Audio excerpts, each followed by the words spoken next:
Good.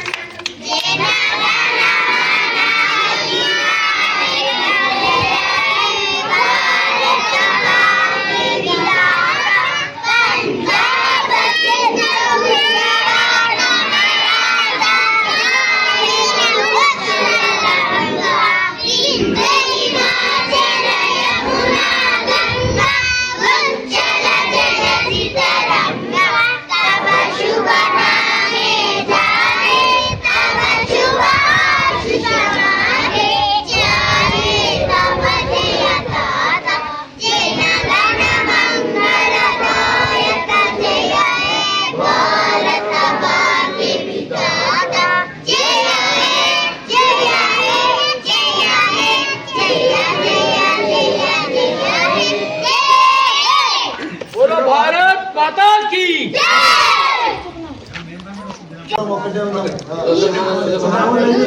Second class Asiya आसिया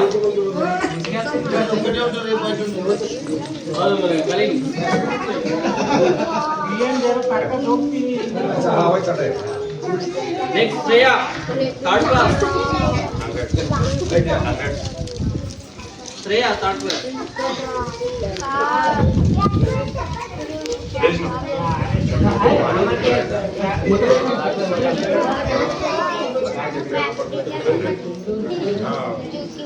fourth class Haritha Raju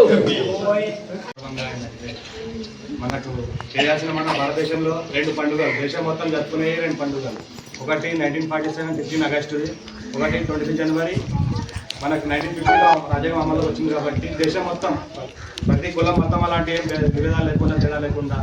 దేశం మొత్తం అందరు కలిసి జరుపుకునే పండుగలు అంటే ఈ రెండు పండుగలు మనకేంటంటే 1947 15 ఆగస్టుకి ఏంటంటే మన భారతదేశం బ్రిటిష్ వాళ్ళ నుంచి స్వతంత్రం వచ్చింది అప్పుడు ఏంటంటే మన స్వతంత్రం వచ్చింది కాబట్టి స్వతంత్రం పర్వదిన సందర్భంగా ఆ పండుగ జరుపుకుంటాం ఇప్పుడు ఏంటంటే మనము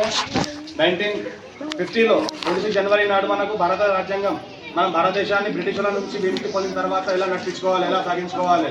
మనకు విధులు ఏంటి హక్కులు ఏంటి ఎవరికి ఎలాంటి హక్కులు కల్పించాలి సమానత్వం మన న్యాయం విద్య ఉద్యోగం అలాంటి భద్రత కల్పించడానికి మనకి ఏంటంటే ముఖ్య కారణం భారత రాజ్యాంగం ఈ రోజు ఏంటంటే 26 జనవరి 2025లో మన 76వ సంవత్సరంగా మనం జరుపుకుంటున్నాము ఏంటంటే 1947 15 ఆగస్టు ఏదైతే మనము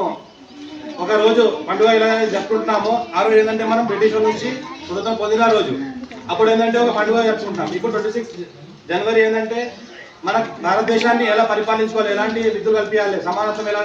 మనం ఎక్కడైనా ఆడవాళ్ళ కానీ మగవాళ్ళ కానీ కూలి వేరు వేరు ఉంటుంది కానీ భారత రాజ్యాంగం అనేది సమానత జీతాలు ఇస్తుంది సమానంగా ప్రతి ఒక్కరు సమానులే అందరికీ సమాన హక్కులే ఎవరు కింద కాదు ఎవరు పైన కాదు ఎవరు తక్కువ కాదు ఎవరు ఎక్కువ కాదు అందరికీ సమానత్వం స్వేచ్ఛ ప్రతి ఒక్కటికి అందరికీ సమానంగా పనిచేది మన భారత రాజ్యాంగం ఏదైనా ఒకటి మనకు జరిగింది అంటే ఎక్కడైనా చోట వెళ్తే మనకు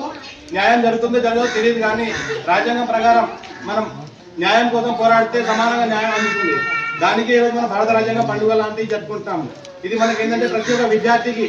ప్రతి సంవత్సరం జరుపుకోవడం వల్ల ఏంటంటే అవగాహన పెరుగుతుంది కాబట్టి ప్రతి ఒక్కరు ఏంటంటే ఇలాంటి మరిన్ని రోజుల్లో